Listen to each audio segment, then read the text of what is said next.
দর্শক, অত্যন্ত গুরুত্বপূর্ণ স্পর্শকাতর একটি বিষয় নিয়ে আজকের আলোচনা। আমেরিকা এবং ইরানের মধ্যে যে শান্তি আলোচনা চলছিল তার আড়ালে আসলে কি হত্যার কোনো পরিকল্পনা ছিল কিনা, এই প্রশ্ন তুলছি এ কারণে নিউ ইয়র্ক টাইমসে রিপোর্ট বেরিয়েছে। ইরানের শান্তি আলোচক, বিশেষ করে পররাষ্ট্রমন্ত্রী সাইদ আব্বাস আরাকচি এবং স্পিকার মোহাম্মদ বাকের কালিবাফকে হত্যার প্রচেষ্টা চালিয়েছে কয়েক দফায় ইসরায়েল। তবে নিউ ইয়র্ক টাইমসের প্রতিবেদনে দাবি করা হয়েছে আমেরিকার কর্মকর্তারা ইরানকে সতর্ক করেছিল বা আরও কোনো দেশের মাধ্যমে ইরানকে এই বার্তা দিয়েছিল যে ইসরায়েল ইরানের প্রধান দুই আলোচক বাকের কালিবাফ এবং আব্বাস আরাকচিকে হত্যা করতে পারে। এই প্রেক্ষাপটে যেদিন ইসলামাবাদে শান্তি আলোচনায় গিয়েছিলেন ইরানি প্রতিনিধি দল, তখন কিন্তু পাকিস্তান তার যুদ্ধ বিমান দিয়ে ইরান সীমান্ত থেকে ইসলামাবাদ পর্যন্ত স্কোয়াড দিয়ে আনে। আবার পাকিস্তান থেকে তেহরানে ফিরে যাওয়ার সময়ও স্কোয়াড দিয়ে ইরানি প্রতিনিধি দলের বিমানকে সীমান্ত পার করে দেওয়া হয়। এখানে কি শেষ কথা? তারপরেও কিন্তু আরও অনেক ঘটনা আছে। ইরানের আকাশ সীমায় প্রবেশের পর ইরানের বিমান কি নিরাপদ ছিল? তারপরে কি হয়েছিল? এমনকি সুইজারল্যান্ডের ব্যাপারে ব্রাজিলের আন্তর্জাতিক খ্যাতিসম্পন্ন সাংবাদিক পেপে এসকোবার তিনি কিন্তু দাবি করেছিলেন যে পাকিস্তানের সেনাপ্রধান ফিল্ড মার্শাল আসিম মুনিরকে হত্যার পরিকল্পনা করেছিল ইসরায়েল। তো এই রকম অনেক জায়গায় দেখা যাচ্ছে ইসরায়েলের ব্যাপারে রিপোর্ট বের হচ্ছে। এই খবরগুলো যদি সত্যি হয় তাহলে বলতে হবে আমেরিকার ইচ্ছার বিরুদ্ধে গিয়ে ইসরায়েল তাহলে শান্তি আলোচনা বানচাল করার চেষ্টা করেছে। এই জায়গায় প্রশ্ন আসে, তাহলে যুদ্ধক্ষেত্রে আমেরিকা এবং ইসরায়েল মিত্র হলেও আলোচনার টেবিলে কি তারা ভিন্ন মত পোষণ করে? সুপ্রিয় দর্শক, এই বিষয়টা নিয়েই এখনকার ভিডিওতে প্রধানত আমি কথা বলবো। আর এর সাথে ইরানের শহীদ সর্বোচ্চ নেতা আয়াতুল্লাহ আলী খামেনির জানাজা এবং বিদায় অনুষ্ঠানের কার্যক্রম কিন্তু আনুষ্ঠানিকভাবে শুরু হয়েছে। এই বিষয়টা নিয়েও আমি কিছু কথা বলবো। তো দর্শক, আমি আশা করছি যে আপনারা আজকের এই আলোচনায় শেষ পর্যন্ত সঙ্গে থাকবেন। আর ভিডিও ভালো লাগলে লাইক কমেন্ট শেয়ার তো করবেনই, চ্যানেলটি সাবস্ক্রাইব করে সাথেই থাকবেন। তো চলুন দর্শক, আমরা বিস্তারিত আলোচনায় চলে যাই। প্রথমেই ইরানের শহীদ সর্বোচ্চ নেতা সাইয়েদ আলী খামেনির বিদায় অনুষ্ঠানের যে আনুষ্ঠানিকতা শুরু হয়েছে সেই সম্পর্কে আমি কিছু কথা বলি, তারপরে মূল আলোচনায় যাব। গত রাত অর্থাৎ বৃহস্পতিবার রাত থেকে শুরু হয়েছে ইরানের শহীদ সর্বোচ্চ নেতার প্রতি সম্মান জানানো। গত রাতে অর্থাৎ 2রা জুলাই বৃহস্পতিবার রাতে আয়াতুল্লাহ আলী খামেনির লাশের কফিন এবং তার সাথে যারা শহীদ হয়েছিলেন, যে সমস্ত নারী পুরুষ শিশু, তাদের কফিন আনা হয় এবং এই কফিন রাখা হয়েছে তেহরানের যে প্রধান জুমা বা ঈদের জামাত হয়, গ্র্যান্ড মুসাল্লা বলে, সেখানে। গত রাতেই লোকজন তাদের প্রতি শ্রদ্ধা সম্মান জানানো শুরু করেছেন এবং এরই মধ্যে আফগানিস্তান থেকে শুরু করে বিভিন্ন দেশের প্রতিনিধি দল পৌঁছেছে এবং তারা সর্বোচ্চ নেতার প্রতি, তার পরিবার পরিজন বা তার সাথে যারা শহীদ হয়েছিলেন তাদের সবার প্রতি শ্রদ্ধা জানাচ্ছেন, তাদের রুহের মাগফিরাত কামনা করছেন। আজকে শুক্রবার সেখানে জুমা নামাজ হবে এবং ব্যাপক সমাগম হবে। জুমা নামাজের যেহেতু প্রধান জামাত এই গ্র্যান্ড মুসাল্লাতে হয়, সেক্ষেত্রে অনেক লোকের সমাবেশ, অনেক লোকের উপস্থিতি ঘটবে। তারা সবাই সম্মান শ্রদ্ধা জানাবেন। ইরানের প্রেসিডেন্ট মাসুদ পেজেশকিয়ান এরই মধ্যে জনগণের প্রতি আহ্বান জানিয়েছেন যে সর্বস্তরের দল মত নির্বিশেষে, ধর্ম বর্ণ বয়স শ্রেণী পেশা সমস্ত সব কিছুর ঊর্ধ্বে উঠে সব ধরনের মানুষকে এই সম্মান, শ্রদ্ধা এবং বিদায় জানানোর অনুষ্ঠানে উপস্থিত হওয়ার আহ্বান জানিয়েছেন। তিনি বলেছেন, এর মধ্য দিয়ে সাম্রাজ্যবাদী শক্তি বা যারা আগ্রাসী শক্তি বা যারা আমাদের প্রাণপ্রিয় সর্বোচ্চ নেতাকে হত্যা করেছেন, মাসুদ পেজেশকিয়ান বলেছেন এভাবে, তাদের প্রতি কঠোর বার্তা দেওয়া হবে যে এত কিছুর পরে তাদের আগ্রাসনের মুখে, তাদের হামলার মুখে, তাদের হত্যাকাণ্ডের মুখে আমরা ইরানি জাতি এক এবং অভিন্ন এবং ঐক্যবদ্ধ। এই ঐক্য শত্রুদের সামনে তুলে ধরার জন্য দেশের সর্বস্তরের মানুষকে এই জানাজা এবং শেষ বিদায় অনুষ্ঠানে আসার, অংশ নেওয়ার আহ্বান জানিয়েছেন। রাশিয়া থেকে শুরু করে 30টি দেশের প্রতিনিধি দল এখন পর্যন্ত তেহরান পৌঁছেছেন। ইরান সরকার আশা করছে যে প্রায় 100টি দেশের প্রতিনিধি দল যাবে এই জানাজা বা বিদায় অনুষ্ঠানে অংশ নিতে। আমাদের বাংলাদেশ থেকেও প্রতিনিধি দল যাচ্ছে, স্পিকার, জাতীয় সংসদের স্পিকার যাচ্ছেন, তারপরে বিরোধী দল অর্থাৎ জামাতের নেতারা যাচ্ছেন, এনসিপির নেতারা যাচ্ছেন শুনলাম, আরও বিভিন্ন পর্যায়ের লোকজন যাচ্ছেন। সারা বিশ্ব থেকে এইভাবে মানুষ আসবে। ইরান সরকার ধারণা করছে এবং সেইভাবে প্রস্তুতি নিয়েছে, তেহরানে অন্তত 2 কোটি লোকের উপস্থিতি ঘটবে এই জানাজা এবং শেষ বিদায় অনুষ্ঠান উপলক্ষে। তাতে বিশাল বিরাট ভিড় হবে এবং সেইভাবেই ইরান সরকার সমস্ত ট্রাফিক কন্ট্রোল করার ব্যবস্থা করেছে। এমনকি 7 তারিখে সম্ভবত তেহরানে বিমানের ফ্লাইট মনে হয় নিষিদ্ধ করা হয়েছে, মানে আকাশসীমা বন্ধ রাখা হবে। তার আগেই সমস্ত প্রতিনিধি দল সবাই পৌঁছে যাবে। তো যাই হোক, সর্বোচ্চ নেতার প্রতি আসলে সারা বিশ্বের মানুষের যে ভালোবাসা ছিল সেটা তো আমরা দেখতেই পাচ্ছি।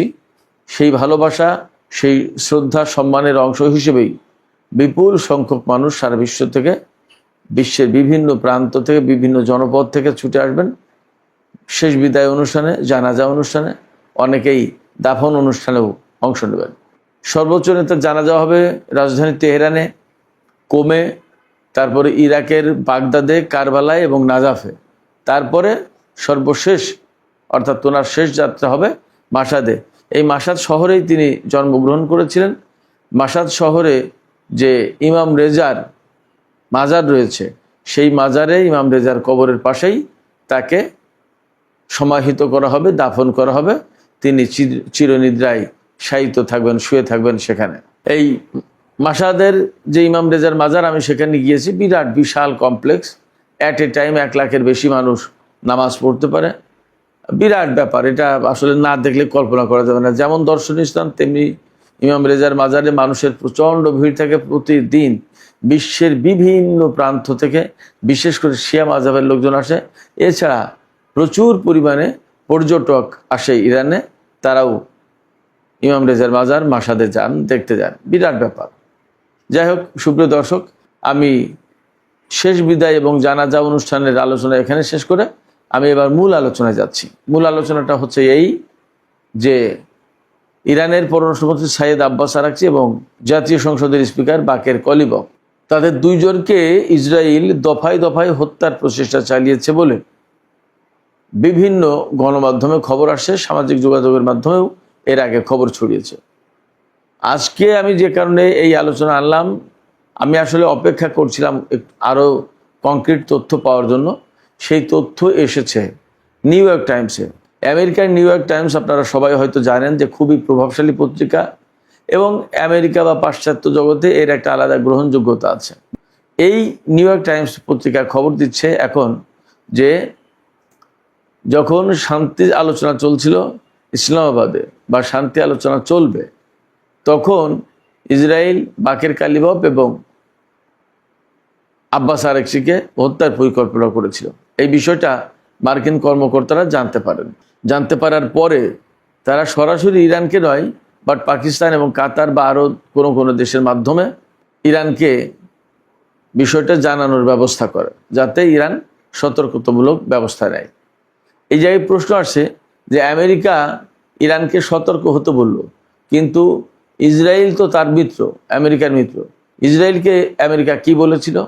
নিউ ইয়র্ক টাইমস বলছে যে আমেরিকা ইসরায়েলকে বলেছিল যে এই কাজ করো না, তোমরা খবরদার এই কাজ করো না, যদি তাদেরকে হত্যা করা হয় তাহলে আলোচনার মতো কোনো লোক আর থাকবে না এবং আলোচনা আর হবে না।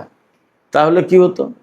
তাহলে প্রচণ্ড রকমের যুদ্ধ হতো, এতে কোনো সন্দেহ নেই। আমি একটু পরে সে কথা বলছি। আমরা সবাই জানি যে এপ্রিলের 7 তারিখে যুদ্ধবিরতির ঘোষণা দেওয়া হয়।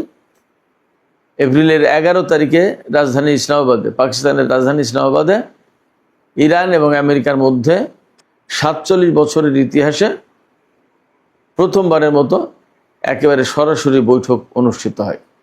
ওই বৈঠকে অংশ নিয়েছিলেন প্রধান আলোচক হিসেবে স্পিকার মোহাম্মদ বাকের কালিবফ, সাথে তো অবশ্যই ছিলেন আব্বাস আরাকচি।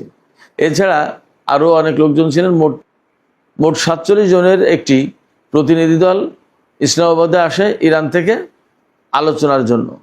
এর ভিতরে ইরানের নিরাপত্তা গোয়েন্দা কর্মকর্তা থেকে শুরু করে বিভিন্ন পর্যায়ের লোকজন ছিলেন এবং ওই আলোচনায় ইরান এসেছিল আসলে খুবই আন্তরিকভাবে, যে এই আলোচনার ভেতর দিয়ে একটা বড় শান্তি চুক্তি অর্জন করা যায় কিনা সেই চেষ্টা।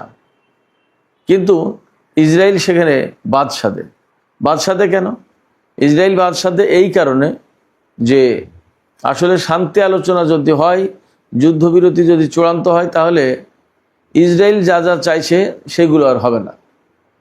প্রশ্ন হচ্ছে ইসরায়েল কি চাইছে? ইসরায়েল চেয়েছে যে তারা ইরানের সরকার একদম পরিবর্তন করে ফেলবে।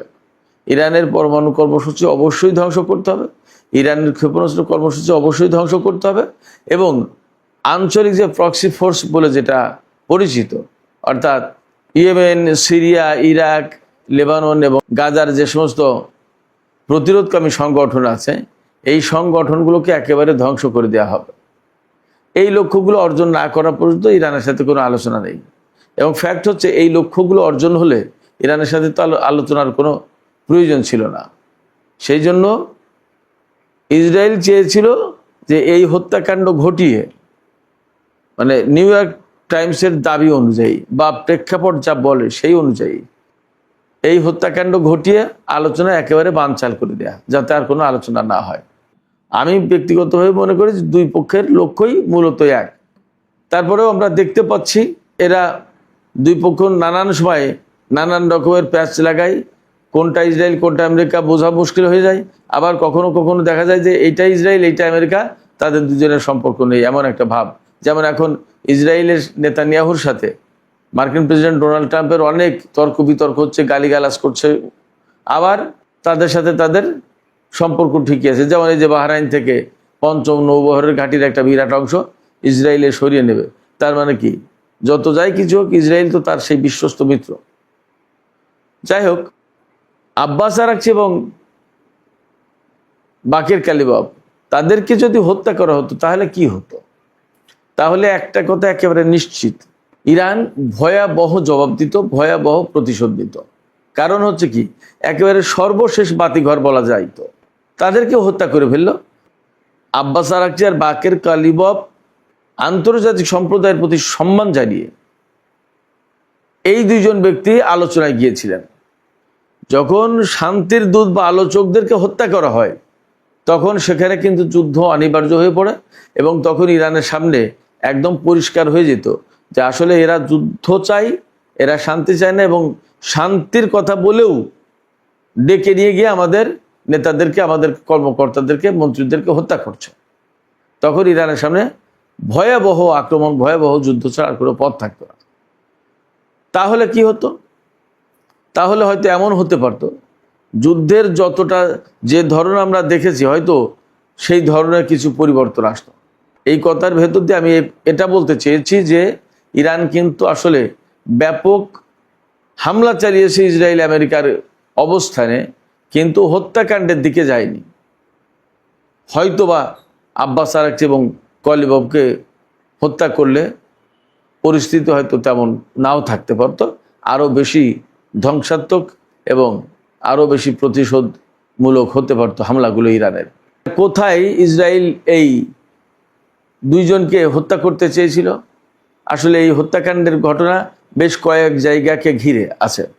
নিউ ইয়র্ক টাইমস একদম সব পরিষ্কার করে বলেনি, কিন্তু ইঙ্গিত যা পাওয়া যাচ্ছে তাতে একটা টার্গেট ছিল ইসলামাবাদে, একটা টার্গেট ছিল ইরান থেকে পাকিস্তানে যাওয়ার সময় অথবা পাকিস্তান থেকে ইরানে যাওয়ার সময় এই বিমানের ভেতরে বিমান ধ্বংস করে দেয়া। আবার কোনো কোনো সূত্র থেকে বা কোনো কোনো সামাজিক মাধ্যমে তো বলা হচ্ছে যে সুইজারল্যান্ডেও এরকম একটা বড় হত্যাকাণ্ড ঘটাতে চেয়েছিল ইসরায়েল।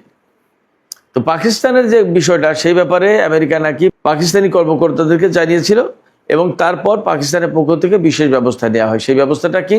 সেই ব্যবস্থাটা হচ্ছে ইরান থেকে যখন বিমান উড্ডয়ন করে পাকিস্তানের দিকে যায়, তখন পাকিস্তানের বিমান বাহিনীর যুদ্ধ বিমান পাঠিয়ে একেবারে ইরান সীমান্ত থেকে তাদের বিমান এসকর্ট করে ইসলামাবাদ পর্যন্ত আনা হয়। শুধু তাই না, ইসলামাবাদে কি ধরনের নিরাপত্তা ব্যবস্থা নেওয়া হয়েছিল তা আপনাদের নিশ্চয় মনে থাকার কথা। এই আলোচনার আগে পরে কয়েকদিন যাবৎ ইসলামাবাদের ছুটি ঘোষণা করা হয়েছিল। তারপরে বাস চলাচল থেকে জনজীবনের লোক চলাচল, অনেক কিছু, সমস্ত সবকিছু নিয়ন্ত্রিত ছিল, একেবারে কন্ট্রোলড। সবাই সব জায়গায় যেতে পারছিল না, অনেক রুটে বাস চলাচল বন্ধ ছিল, অনেক নিরাপত্তা ব্যবস্থা নিয়েছিল। সম্ভবত বিমানের ফ্লাইটও মনে হয় কিছু সময়ের জন্য বন্ধ রাখা হয়েছিল। তার মানে ইসলামাবাদের আকাশ সীমা বিশেষ নিয়ন্ত্রণে নেওয়া হয়েছিল। আলোচনা হলো, আলোচনায় তো আমরা জেনেছিলাম যে জেডি ভ্যান্সকে ইসরায়েলের প্রধানমন্ত্রী ফোন করেছিলেন। প্রায় 21-22 ঘন্টা আলাপ আলোচনার পরে নেতানিয়াহু ফোন করার পর সেই আলোচনা ভেঙে যায়। তারপরে পাকিস্তান থেকে ইরানি প্রতিনিধি দল যখন ফেরার উদ্যোগ নেয়, তখন ইরানের পক্ষ থেকেই পাকিস্তানের কাছে আশঙ্কা ব্যক্ত করা হয় যে ইসরায়েল বিমানে হামলা চালাতে পারে। তখন পাকিস্তানের যুদ্ধ বিমান আবারও ইরানের প্রতিনিধি দলকে বহনকারী বিমানকে এসকর্ট দিয়ে পাকিস্তানের যুদ্ধ বিমান ইরানের সীমান্তে পৌঁছে দেয়। ইরানের সীমান্তে পৌঁছে দেওয়ার পর ইরানের গোয়েন্দা কর্মকর্তারা তথ্য পায় যে ইসরায়েল আবার ইরানের এই বিমানে হামলা চালানোর চেষ্টা করছে। তখন খুব দ্রুতই মাসাদের বিমানবন্দরে সেই বিমান অবতরণ করানো হয়। মাসাদ হচ্ছে পাকিস্তান আফগানিস্তান সীমান্তের কাছে, অর্থাৎ যে সীমান্ত, পাকিস্তানের সীমান্ত থেকে সবচেয়ে নিকটবর্তী কাছের বিমানবন্দর ছিল মাসাদ বিমানবন্দর। সেই মাসাদ বিমানবন্দরে জরুরি অবতরণ করে বাকের কলিবফ এবং আব্বাস আরাকচিকে বহনকারী বিমান। তারপরে মাসাদ থেকে বাই রোড অর্থাৎ গাড়িতে করে 8 ঘন্টার জার্নি শেষ করে তারা তেহরানে পৌঁছান। সেই সময় কি ঘটেছিল? ইরাক থেকে 2টো যুদ্ধ বিমান ইরানের আকাশে প্রবেশ করে। নিউ ইয়র্ক টাইমসে এই কথা বলা হচ্ছে। এবং সেই যুদ্ধ বিমান মূলত হামলা চালাতে চেয়েছিল এই বাকের কলিবফ এবং আব্বাস আরাকচিকে বহনকারী বিমানে। জরুরি ভিত্তিতে তখন এই বিমানকে অবতরণ করানো হয় মাসাদ বিমানবন্দরে, আর ইসরায়েলি বিমানকে তখন মোকাবেলা করা হয়, অর্থাৎ প্রতিরোধ ব্যবস্থা নিলে তারা পালিয়ে যায়। প্রশ্ন হচ্ছে, ইরাক থেকে এই বিমান কিভাবে উঠলো? ওই যে 2টো বিমান ঘাঁটি করেছিল গোপনে মরুভূমিতে। ইরাকের মরুভূমির ভেতরে ইসরায়েল 2টো বিমান ঘাঁটি করেছিল, সেই ঘাঁটি থেকে এই সমস্ত বিমান উড্ডয়ন করা হয়েছিল এবং ইরাক সরকার তা জানতো না। তার কারণ হচ্ছে কি? তার কারণ হচ্ছে ইরাকের বিরাট অংশ কন্ট্রোল করে আমেরিকা, সেখানে ইরাক সরকারের অ্যাক্সেসই নেই। এই হচ্ছে একটা স্বাধীন দেশের পরিস্থিতি। এখানেই কিন্তু শেষ কথা নয়। সুইজারল্যান্ডের জেনেভাতেও পাকিস্তানি সেনাপ্রধান ফিল্ড মার্শাল আসিফ মুনিরকে ডাকে হত্যার প্রচেষ্টা চালিয়েছিল ইসরায়েলি এজেন্টরা, এবং সেখানে বাকের কলিবফ আব্বাস আরাকচি তাদেরকেও হত্যা করতে পারে এমন খবর কিন্তু বিভিন্ন মাধ্যমে ছড়িয়েছে। তো সব কিছু মিলে দেখা যায় ইসরায়েল আসলে আলোচনা তো চাই না, আমেরিকা এবং ইরানের সাথে এই শান্তি চুক্তি হোক সেটা চায় না, নেতানিয়াহু চাইছে না। আমেরিকা চাইছে মূলত ডোনাল্ড ট্রাম্পের রাজনৈতিক ক্যারিয়ার, রিপাবলিকান দলের রাজনৈতিক অবস্থান ঠিক রাখার জন্য। আর ইসরায়েল এই মুহূর্তে যত বেশি ইরানিদের ক্ষয়ক্ষতি করে দিতে পারে তত নেতানিয়াহুর জন্য প্রধানমন্ত্রী হিসেবে দায়িত্ব পালন করা বা নতুন করে নির্বাচিত হওয়া সহজ, যার কারণে তার পক্ষে কখনোই ইরানের সাথে শান্তি চুক্তি করা বা ইরানের সাথে যুদ্ধ বন্ধ করা, এগুলো কোনো কিছু ভাবতে চায় না। তবে এটা ঠিক যে এই ধরনের নতুন হত্যাকাণ্ড ঘটলে ইরান অবশ্যই তার জবাব দেবে, এবং ইরান খুব সম্প্রতি তো বলেছে যে সর্বোচ্চ নেতা থেকে শুরু করে যে সমস্ত ব্যক্তিকে হত্যা করা হয়েছে তাদের প্রাণের বিনিময়ে যে প্রতিশোধ হয় সেই প্রতিশোধ নেওয়া হবে, এটা ইরান কখনো ভুলে যাবে না। আমরা দেখি এবং আমরা অপেক্ষা করি আসলে ভবিষ্যতে কী হতে যাচ্ছে। তবে একথা ঠিক যে মধ্যপ্রাচ্যে আসলে চুক্তি দিয়ে কখনো শান্তি প্রতিষ্ঠা হবে এটা বিশ্বাস করা খুব কঠিন ব্যাপার। কারণ যে আদর্শ, যে মতদ্বন্দ্ব, যে মতভেদ, সেগুলো চুক্তি দিয়ে সমাধান করার যোগ্য বলে মনে হয় না। সুপ্রিয় দর্শক, আজকের আলোচনা এখানেই শেষ করতে চাই। আলোচনা শেষের আগে আমি আপনাদের কাছে জানতে চাই, আমার কাছে তো মনে হয় যে মধ্যপ্রাচ্যে বিশেষ করে ইরানের সাথে আমেরিকা এবং ইসরায়েলের যে সংকট, এই সংকট আসলে চুক্তি দিয়ে সমাধান করা খুব কঠিন। সেক্ষেত্রে হয়তোবা যুদ্ধ অনিবার্য। আপনাদের কাছে কি মনে হয়? যুদ্ধ তো হয়েছে কয়েক দফা, আপনারা কি মনে করেন যে কূটনীতির ভেতর দিয়েই সমাধান হবে এর, অথবা আবার যুদ্ধ শুরু হবে? কি মনে হয় আপনাদের? আপনাদের মতামত কমেন্টে জানাতে পারেন। আর ভিডিও ভালো লাগলে আবারও বলি, লাইক কমেন্ট শেয়ার করবেন এবং চ্যানেলটি সাবস্ক্রাইব করে সাথেই থাকবেন। সুপ্রিয় দর্শক, আপনাদের সবাইকে অনেক অনেক ধন্যবাদ। আল্লাহ হাফেজ, জুমা মুবারক।